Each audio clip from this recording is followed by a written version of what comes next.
Guilherme, Kézia, Gustavo, João Pedro, Bianca Madalena, Maria Eduarda Alves, Miguel Menegassi, Davi Mendes.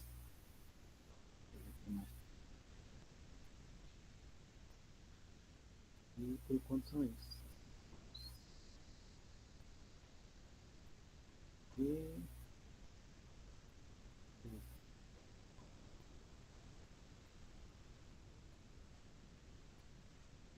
Gustavo. Então, boa noite, pessoal.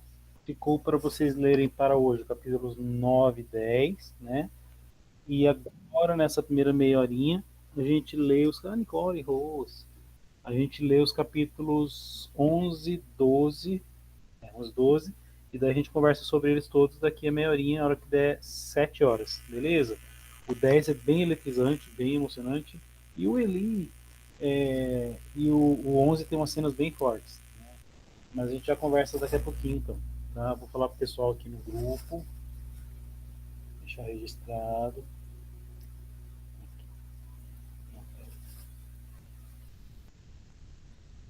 Aqui. Gente, hora que der 7 horas,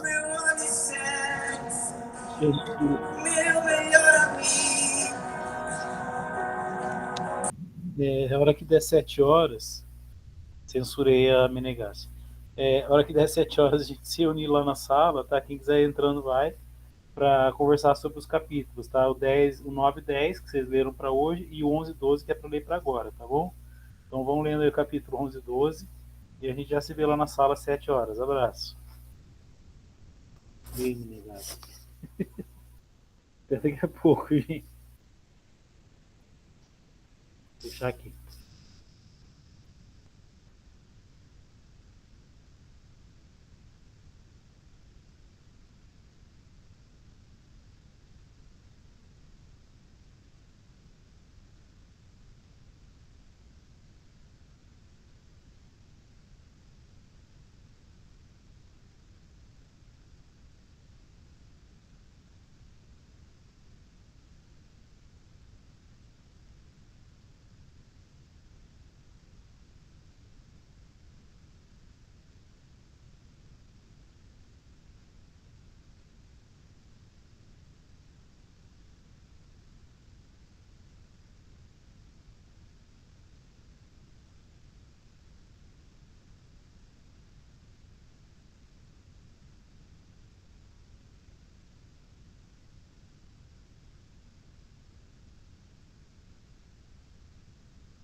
Conseguiram terminar, pessoal? Voltei.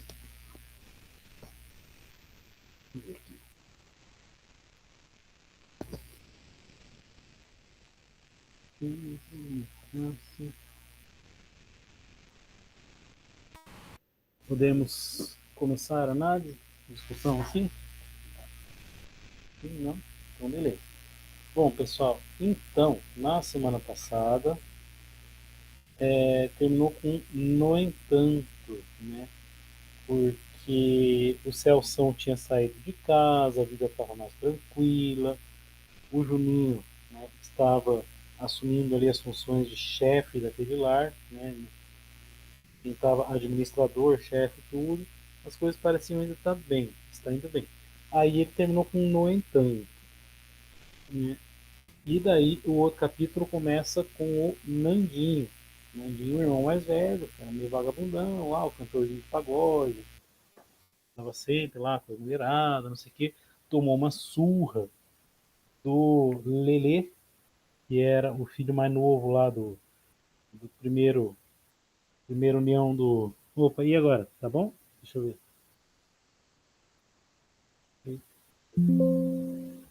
Que era o primeiro filho do Celção, né? Do primeiro casamento do Celção. Lembrando que tinha o Lele e o Didi, Didi era o mais velho, conhecia o caráter podre do Celção, sabia que ele não prestava, mas o Lele, ele vai explicar lá para frente, ele foi separado, ele saiu, né? Ele largou aquela família quando o Lele tinha só 10 anos. O Didi já tinha 16, já era um cara mais maduro. Né? Ambos eram criminosos, ambos foram colocados na vida do crime ali por causa do Celção, né? Que também era meio que vagabundo. Mas ele vai falar depois, mas era noia, né? Consumia droga. Então esses caras viram párea, né? Viciado vira párea. Então, o Celção era um cara lá que conhecia o pessoal do crime, mas não era nenhum chefe, né? O Didi que era o chefe lá, que era o chefe do lugar, inclusive, da boca toda, né? Disciplina, do morro todo lá, da comunidade. Bom, enfim, começa falando ali do Nandinho. Nandinho foi fazendo a sua vida, tocando num baile aqui, um baile lá, não sei o quê, e fazendo, né, e longe da comunidade, né, longe lá da quebrada, porque tava correndo risco de vida lá com o Lelê, os noinhos amigos dele, então ele ficava indo de um barraco para o outro, mudando, né, sempre pagando aluguel, daí atrasava, era despejado, ia para um outro, ia para outro, ficava mudando, de nômade, né, de um outro para outro, levando aquela vida incerta. E numa tal de uma noite, num bar chamado Zaya, ele conheceu uma quarentona, bonitona tal, uma dançarina lá diferente, e os dois acabaram se enroscando e tudo, e ele não tinha onde levar ela, porque estava com o dinheiro contadinho. Então, e ele vai falando, né, que a bonitona, meio alienada, meio tosca, lá casada, com um cara que ele fala que tava pinta, e era um casamento só de fachada, de aparência e tudo. E ela foi, né? Ai, aquele cara com aquele ar de bandidinho e tal, não sei o que, e foi. E levou ela pro barraco da mãe, né? Da dona Marta. E chegou lá, o Celção tinha ido lá aquela noite, né?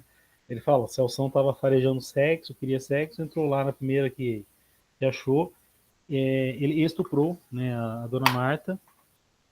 Tá bem descrito ali, tá bem indicado que foi isso mesmo, né? Que ele forçou a relação, tudo. E o interessante, qual foi a reação do Juninho, que já tinha tamanho para bater nele? Foi de travar, né? Porque ele tem um trauma muito forte ali com você em relação ao Celção, né? Esse trauma já é de infância. Então, toda vez que o Celção se excedia e ia lá e violentava a mãe dele, tudo, ele não conseguia sair do lugar, né? Não conseguia se mexer, não conseguia fazer nada. Isso é por conta do trauma, né? E então ele volta para aquela cena lá de quando ela apanhou e ele ficou lá olhando o Cristo crucificado, ela no lugar do Cristo crucificado e ele não consegue mexer. Mas o Nandinho estava lá naquela noite, né? Entrou com a mulher, fez as coisas dele lá. Ele falou assim: Ah, se eu soubesse, eu até tinha avisado para ele não entrar e tal, a situação estava aí. Mas foram fazer as coisas lá no quartinho, lá como eu sempre fazia. O Celção acordou, foi lá armado de facão, né? Os dois se entraram na porrada, né? E o que que acontece? Eles brigam e o Celção toma uma nova surra do Nandinho. Tá lá, essa altura os gritos e murros do Celção já haviam acordado Luana, que estava se esconder aos pés da convulsa Sofia. Então a Luana, a novinha, a caçulinha, a Sofia, a mais velha, que tinha problemas mentais, né? Tinha paralisia cerebral, e ele foi sentado na cama calculando, sem resultado da soma, o que podia fazer. Já estava crescido, já tinha músculos e tamanho. Nandinho e eu podíamos matar o diabo do homem, como há tempos desejava. Aqui ele vai verbalizar que ele desejava matar o Sansão.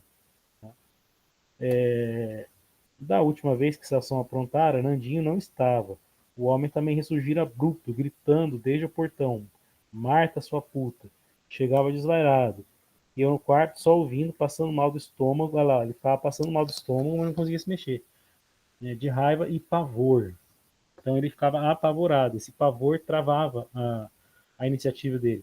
Havia meses que o Celso não aparecia e era como se não voltasse jamais. Impressão que fazia todas as noites agradecer a Deus. Daí ele chega do nada e com as antigas malvadezas.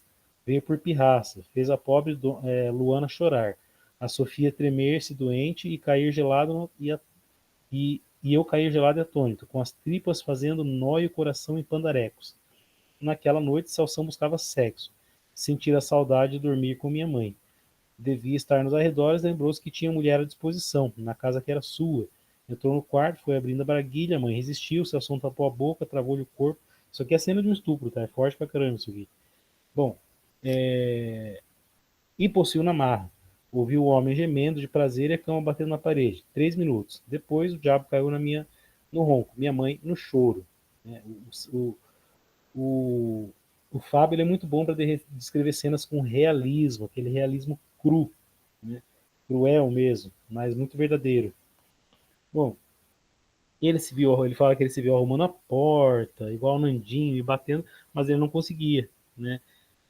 Os membros inertes não consumavam em ato as especulações do espírito, né?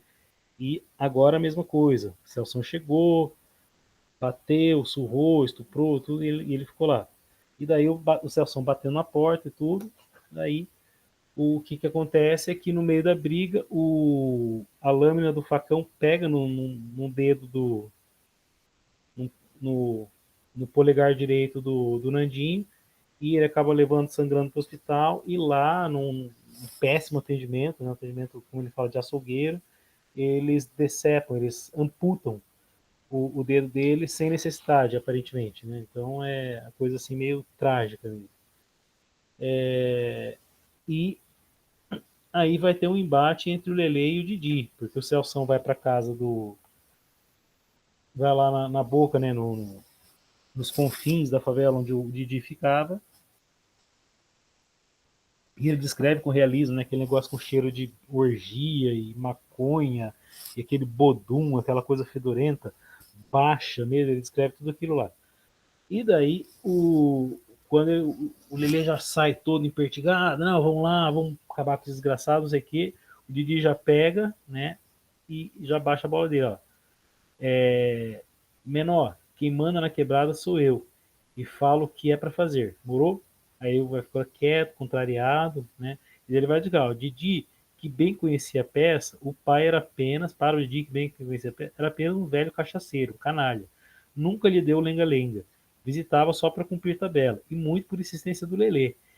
Ele, por ele, desprezava o Celção como um vagabundo. O Lelê, ao contrário, amava o pai, e novamente se fez surdo às reprimendas do mais velho. Não tinha juízo, corria até boatos nas esquinas e vielas do Luso, nas rodinhas de baseado, nas mesas de boteco, que o Lelê estava pisando na bola, fazendo o que não se podia. Então o Lelê, ele fazia um monte de coisa errada, né? Para a ética ali da bandidagem, não respeitava trabalhador, não respeitava o pessoal das igrejas, né, o que ele fala, os crentes, não respeitava as meninas, pegava a menina dos outros nos bailes, enfim, ele fazia crocodilagem, todo tipo de crocodilagem, que ele fala talaricagem, etc, etc. E daí isso começou a chamar a atenção, inclusive, das outras lideranças ali do crime, né? O pessoal falando para controlar o irmão, que ia ficar louco, que o chicote ia cantar e tudo. E aquela coisa toda vai indo, né? E o Lele e o Didi tendo que fazer a condição. Bom, mesmo com a bronca do Didi, ele pega um grupinho de vagabundo com ele, leva no Opala, vai fazer campana no hospital, né? Ficar ali esperando a hora de atacar. E ataca, né? Então, falei que é meio eletrizante, porque a moça parece que meio que vai se apaixonando pelo Lelê, né? Aliás, pelo, pelo Nandinho. Só que quando ela tá saindo com ele para entrar lá no Citroën e tudo, o bando do Lelê pega ele rápido, joga no porta-malas e vai embora, vaza com ele. Né?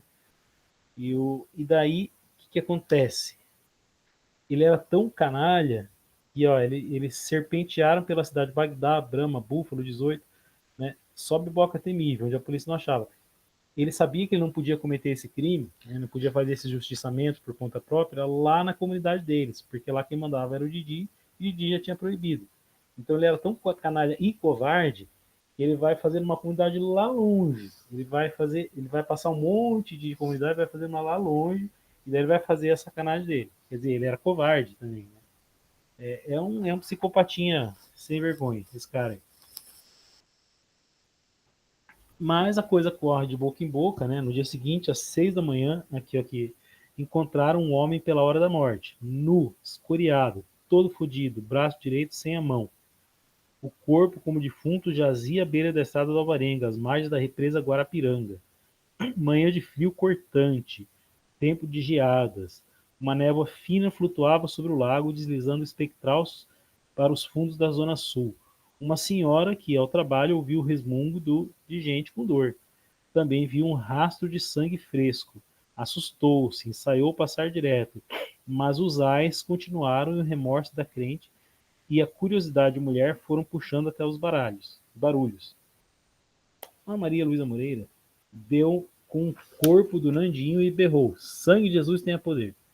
Como a senhora ameaçasse desmaiar, outros trabalhadores vieram acudi-la, viram a causa do susto e, com muitas caretas de estupefação e muitos jargões de lamento, chamaram a polícia e a ambulância.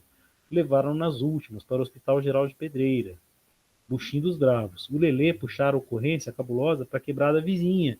Então, assim, além do sujeito ser covarde, ele está jogando uma ocorrência policial no território de outro cara, de outro bandido. Quer dizer, ele tá arrumando problema pro irmão dele. Enfim, porque o irmão dele vai ser cobrado depois.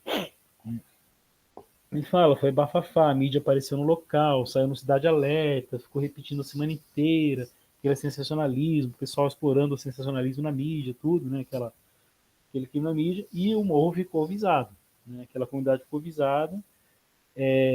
O Lelê se escondeu, se intocou num canto lá, porque sabia que ele ia ser cobrado, e daí os muitos olhos do Didi não dormiam em ponto, não dormiam no ponto, né? Ele foi achado, foi levado lá, e daí o companheiro dele, que estava com ele, foi, né?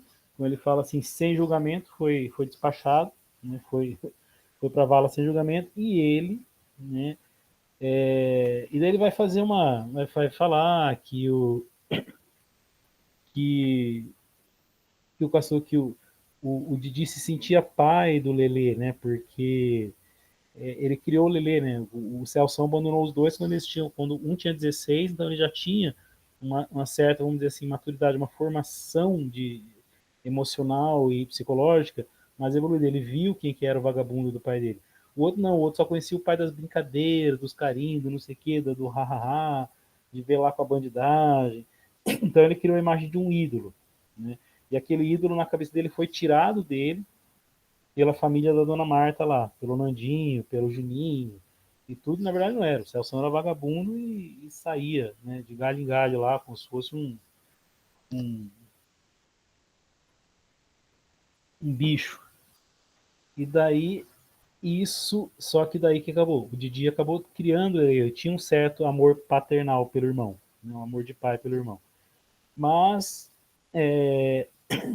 o que ele fez, como ela grava, ele bateu. Eu falei que era cenas fortes, né? Bateu no cara até não aguenta mais, espancou mesmo, surrou. e o cara que se achava o príncipe do Luso, né? Inclusive ele fala, o cara, ele chega a desconfiar que o Lelê tivesse problema mental, né? Fosse meio atrasado das ideias. E, e bate até não aguenta mais, né? Arrebenta com o cara, o rapaz. Naquela noite, o Luso ouviu terrificado e silencioso a agonia do Lelê. Então a coisa foi feita. É, parece que ele tomou. Ah, o que aconteceu? É, trancar-se estados, esbravejar, uma realidade, depois golpes e mais golpes, Didi fez o outro implorar perdão debaixo de copiosas e violentas pancadas. Abriu-lhe o supercílio, machucou-lhe o fígado, o pulmão, a garganta, gorgolejava de sangue. Só arredou já suando, alucinado, quando o Lelê pediu misericórdia. E isso custou. Então ele só teve dó hora que ele pediu. Né? O rapaz era tinhoso, queria aguentar, queria fazer-se machinho. Até os bandidos tinham compaixão do Lelê. Durou meia hora a malhação, então ele ficou apanhando meia hora. Didi bateu de cansar, de ficar bambo. Saciado, chamou o Tiaguinho, o negrão que parrudo feito armário, e o seu guarda principal. Quebra as duas mãos com marreta, depois libera. Então, assim, você vê o nível de violência que é esse romance, né, gente? É espancamento, depois briga com facão, corta o dedo, amputa o dedo, depois corta a mão fora com maldade, com vingança, depois o irmão espanca o irmão quase até a morte, manda quebrar as duas mãos do irmão, quer dizer, ele está explorando toda essa maldade, essa crueldade, essa baixeza, essa violência humana mesmo, nos seus piores trajes, mas é o que eu falei, as coisas vão piorar bastante antes de melhorar. Né? E é a literatura, ela é feita de coisas tristes e violentas e pesadas também, né? Então aqui a gente viu o que? Estupro, violência, espancamento, vingança, é só assim coisas. É um ambiente baixo, um ambiente espiritual, assim, moral, né? Espiritual não de religião, mas espiritual de espírito humano mesmo. Tudo muito baixo, tudo lá embaixo, tudo no chão. Né? E tem mais um pouco, né? As coisas foram indo para os eixos, o Didi justificou com os irmãos, daí ele começou a andar na linha, mas nutria o ódio por mim e pelo Nandinho. Né? Embora nutrisse ódio por mim e pelo Nandinho. Além de roubarmos e espancarmos o seu pai, na cabeça dele era isso que ele tinha feito, ele pensava agora que colocava contra o Didi e ficava matutando nisso. Né? O Nandinho ficou 3 meses para sair do estado de coma, né? Chegou no hospital em choque hipovolêmico, ou seja, ele perdeu muito sangue, né? Ali com perdeu mais um pedaço do braço, inclusive, né? Porque estava gangrenando, então tiveram que amputar um pedaço do braço. E só que o que aconteceu? Aí aconteceu a questão da paixãozinha, né? Da paixão sociológica que ele fala aqui. A quarentona, da alta classe, paulistana e tudo, se apaixonou pelo favelado.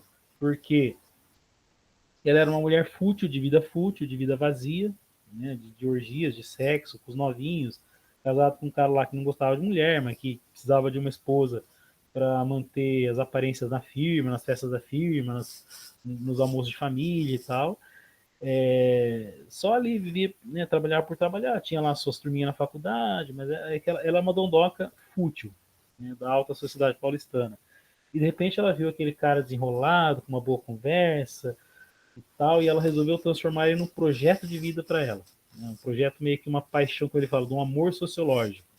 Né, então é a burguesinha quem assistiu Tropa de Elite vai lembrar da burguesinha lá, toda metidinha, cheio de ideais e tudo, mas não vai passar uma de uma idiota, né? A Maria.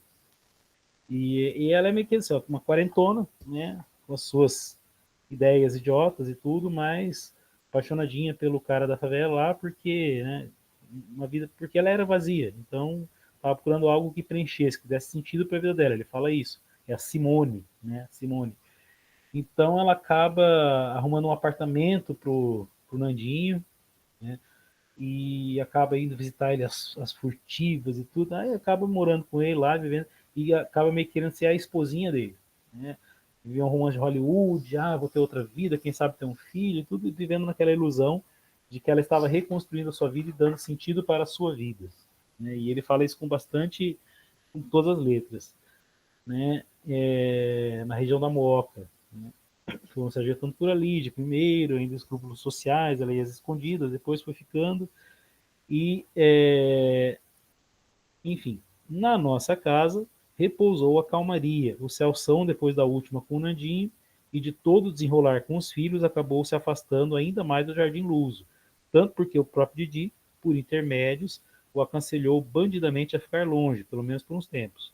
O homem se enfurnou com mala e cuia na casa de uma outra, então ele já arrumou outra ainda, né? Uma baiana de Itaquera, também conhecida nos repiques da noite.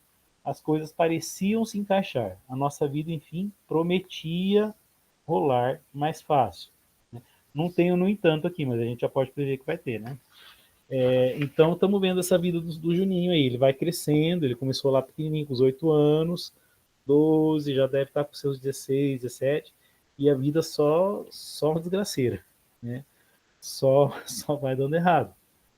Bom,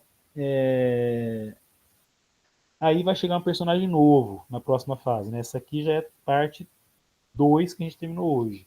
Aí vai ter parte 3, 4, 5, mas aí são menores. Eu acho que é só 3 e 4. Tá? Então a gente está vendo esse ciclo, essa evolução dos acontecimentos, mas é tudo um ciclo de algum alívio para muito sofrimento. É sofrimento atrás de sofrimento, atrás de sofrimento, atrás de sofrimento, aquela baixeza humana, aquele pior do ser humano circulando ali em todas as esferas, né? Os filhos do Celção, o próprio Celção, a família dele, parece que nada parece estar certo para ele, né? E é o que a gente vai ver o que vai acontecer a partir daqui, se alguma coisa vai melhorar ou não. Já estamos com o Juninho adolescente lá, deve estar ali já nos seus 17 anos, mais ou menos, tá? E vamos ver o que vai acontecer aqui. Tá certo? Vocês estão gostando da leitura, da análise, pessoal? Podem dar suas opiniões, falar aí um pouquinho, escrever, quem quiser. Agora é a hora. Tem aqui 17, 16 pessoas, né? 17 comigo. A Letícia chegou, a Kézia já estava, a Júlia chegou, o João, o Eli, o Gustavo, o Guilherme, Débora, Davi, Bianca. A outra Bianca não está aí hoje. Lucas, Marilu, Murilo, Nicole, Victor Ben. Oh, Victor Ben. Realmente lembrou Tropa de Elite. É que Tropa de Elite é uma mocinha de faculdade, né? Seja uma mulher, uma professora de faculdade. Mas é o mesmo nível de alienação, de idiotice, vamos dizer assim, da personagem.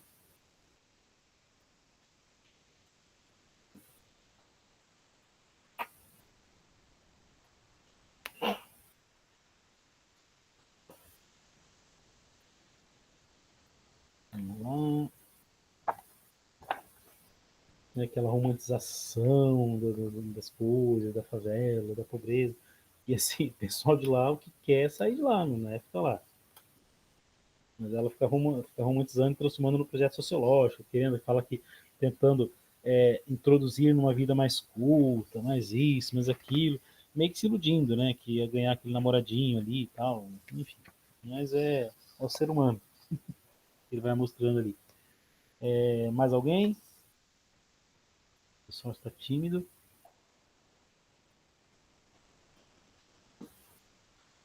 Beleza. Gente, eu vou confirmar depois se vai ter o encontro a semana que vem ou não, se vai estar tendo coisa da Fecinave, de manhã, de tarde, de noite ou não, como é que vai ser. Daí eu confirmo para vocês ainda nessa semana o que vai acontecer semana que vem, tá? Mas para o próximo encontro, de qualquer jeito, será o capítulo 1 e 2 da parte 3, tá? Capítulos 1 e 2 da parte 3. Só fico de confirmar depois quando que vai ser nosso próximo encontro, se vai ser semana que vem ou na outra, beleza? O jeito que ele descreve as cenas mais fortes perfeitamente é de arrepiar mesmo. Eu falei, o Fábio é um mestre da prosa de ficção, ele é um mestre do realismo, ele descreve com realismo as coisas assim, que a gente sabe que muito do que está aqui ele não viveu. Isso que é um bom escritor. Ele consegue inventar bem, né? Muita coisa ele viu e viveu, né? Esse cenário ele viu, né? Ele cresceu num cenário desse, mas tem determinados detalhes determinadas cenas que são descritas com realismo, que ele não viveu aquilo lá, ele imaginou aquilo lá, né? Então é aí que tá o encanto da literatura, tá nisso aí. Certinho? Ok. Bom, gente, tá na hora de despedir já, então. Agradeço a presença de todo mundo hoje, tá? A participação. E a gente se vê semana que vem, né? Ou na outra, depende. Vamos ver. Certinho? Ok? Então, só vou deixar reforçado aqui, capítulos 1 e 2, a parte 3, para o próximo encontro. Ok? Gente, obrigado pela participação, pela presença. Boa noite para todo mundo, bom descanso para todo mundo. Vou parar aqui a gravação. Até mais, pessoal.